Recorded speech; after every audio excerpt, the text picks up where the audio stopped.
Hi everyone. So let me discuss an important result that is Cauchy's second theorem on limits.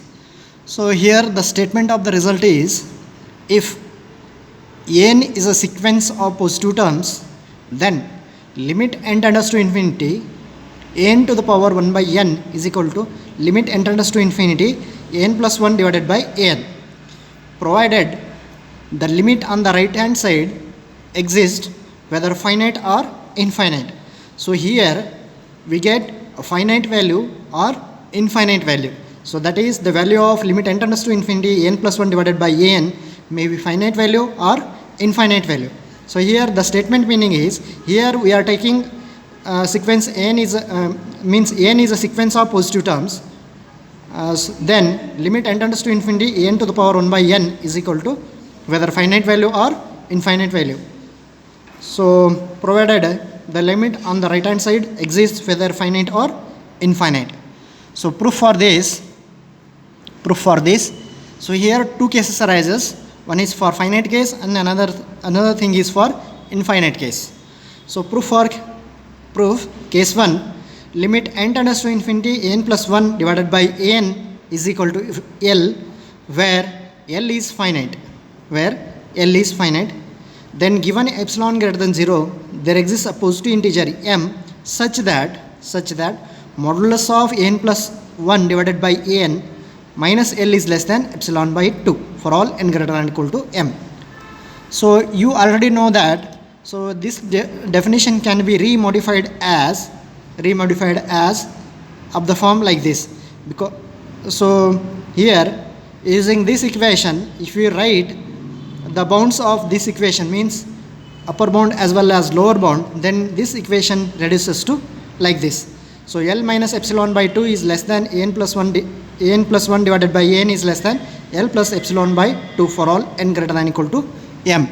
So here I am putting the value of n as m plus 1, m plus 2, n minus 1 times. Then we get. So if we put n is equal to m, so then this equation reduces to L minus epsilon by 2 is less than am plus 1 divided by m less than L plus epsilon by 2. So if you take n is equal to m plus 1, then it will become L minus epsilon by 2 am plus 2 divided by am plus 1 less than L plus epsilon by 2. So if you put n is equal to m plus 2, then it will become L minus epsilon by 2 less than am plus 3 divided by m plus 2 is less than L plus epsilon by 2. So on. If you put n is equal to n, so then n is equal to n minus 1, so then it will become L minus epsilon by 2. So n plus 1 in the place of n minus 1 plus 1, it will become an divided by an minus 1 less than L plus epsilon by 2. So multiplying above terms, n minus means multiplying the above n minus m inequalities. So then we get L minus epsilon by 2 to the power n minus m less than am plus 1 divided by am plus 2 divided by am plus 1, am plus 3 divided by am plus 2, so on, an divided by an minus 1 less than L plus epsilon by 2 to the power n minus 1. So this term vanishes with this with this, like that an minus 1 vanishes with back term. Okay, so then left term is L minus epsilon by 2 to the power n minus m is less than an divided by am less than L plus epsilon by 2 to the power n minus m. Okay, so if I divide power by n, then it will become L minus epsilon by 2 to the power 1 minus n by n, 1 m by n minus 1 minus m by n less than an divided by am to the power 1 by n less than L plus epsilon by 2 to the power 1 minus m by n. 1 minus m by n. So here I am dividing your power by n. Okay, so then this implies that so am to the power 1 by n, L minus epsilon by 2 to the power 1 minus m by n less than an by an to the power 1 by n. So here back term is what? That is so this will become an to the power 1 by n as well as am to the power 1 by n. So I am multiplying your am to the power 1 by n both sides. So then it will become am to the power 1 by n L minus epsilon by 2 to the power 1 minus m by n less than an to the power 1 by n less than m to the power 1 by n L plus epsilon by 2 to the power 1 minus m by n. I am taking it as equation number 1. Equation number 1. Now as n tends to infinity, the value of this becomes am to the power 1 by n L minus epsilon by 2 to the power 1 minus m by n tends to L minus epsilon by 2, because n to the power 1 by n tends to 1 as n tends to infinity for a is strictly greater than 0, and am to the power 1 by n L plus epsilon by 2 to the power 1 minus m by n tends to L plus epsilon by 2. So for for above each epsilon greater than 0, there exists a positive integer m1 and m2 such that so here this equation reduces to am to the power 1 by n into L minus epsilon by 2 to the power 1 minus m by n. So because here your value of am to the power 1 by n L minus epsilon by 2 to the power 1 minus m by n tends to what? L minus epsilon by 2. So if I take this as an and this as L, so using the definition what I can write here? So if I take this as an and this as L, so an minus L is less than epsilon by 2. Okay, so using the definition of convergent sequence, I am writing this in the form am to the power 1 by n L minus epsilon by 2 to the power 1 minus m by n minus L minus epsilon by 2 is less than epsilon by 2 for all n greater than equal to m1, and am to the power 1 by n L plus epsilon by 2 to the power 1 minus m by n minus L plus epsilon by 2 is less than epsilon by 2 for all n greater than equal to m2. Okay, so if I write for these two terms upper bound as well as lower bound, then this equation reduces to like this. So means, so I am writing, so L minus epsilon by 2 minus epsilon by 2 is less than am to the power 1 by n, am to the power 1 by n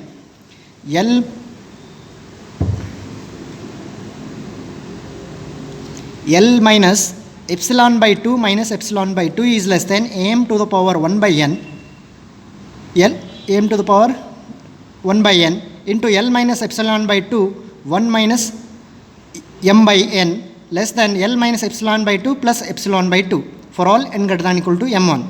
And so for this I am writing upper bound as well as lower bound, then it will become L plus epsilon by 2 minus epsilon by 2 is less than am to the power 1 by n into L plus epsilon by 2 to the power 1 minus m by n is less than L plus epsilon by 2 plus epsilon by 2. So this is the lower bound, this is the upper bound. So then it will become L minus epsilon by 2 minus epsilon by 2. So this is L minus epsilon, L minus epsilon. So then this is am to the power 1 by n L minus epsilon by 2 1 minus m by n is less than epsilon, because minus epsilon by 2 plus epsilon by 2 is 0. So then it will become L. Okay, so in this term L plus epsilon by 2 minus epsilon by 2 means L. So this is L plus epsilon by 2 epsilon by 2 L plus epsilon. So this is L plus so this is L plus epsilon, L plus epsilon. So I take it as equation number 4 and this is 5. So if P is equal to maximum of M1 and M2, if P is the maximum of M1 and M2, then combining equation 1, 4 and 5 we get, using equation 1, 4 and 5 we get. So here your equation 1 is what? am to the power 1 by n into L minus epsilon by 2 1 minus m by n less than an to the power 1 by n is less than am to the power 1 by n into L plus epsilon by 2 into 1 minus m by n. This is your equation number 1. And your equation 4 is what? L is less than, L minus epsilon is less than m to the power 1 by n, L minus epsilon by 2, 1 minus m by n is less than L. So using your equation 1, 4 and 5, I write L minus epsilon is less than am to the power 1 by n into L minus epsilon by 2 to the power 1 minus m by n. So this is less than what? An to the power 1 by n. So this is less than what? An to the power 1, am to the power, so this is am to the power 1 by n into L plus epsilon by 2 to the power 1 minus m by n is less than epsilon by L plus epsilon by 2. So using this, so I leave these quantities, that is your am to the power 1 by n, L minus epsilon by 2 to the power 1 minus m by n, as well as am to the power 1 by n, L plus epsilon by 2, because your an to the power 1 by n has lower bound as well as upper bound. So I am writing that L minus epsilon is less than an to the power 1 by n is less than L plus epsilon.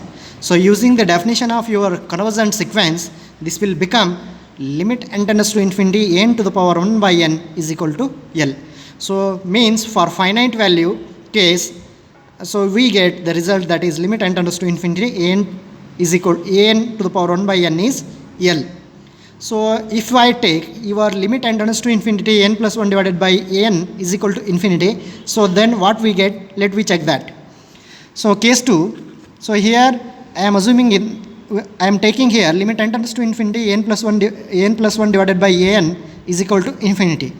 So this implies that limit n tends to infinity n divided by n plus 1 is equal to 0. So if I divide, this equation can be rewritten as limit n tends to infinity 1 divided by n plus 1 divided by 1 divided by n can be written as n divided by n plus 1. So in this case we get finite value. But your so this is the value of what? 1 divided by an. So therefore limit n tends to infinity 1 divided by n to the power 1 by n becomes 0. So if your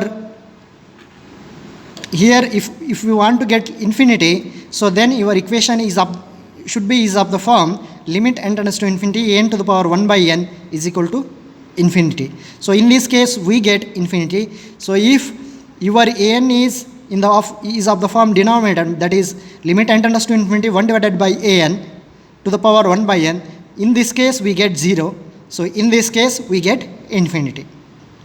So this is the proof of your Cauchy's second theorem on limits.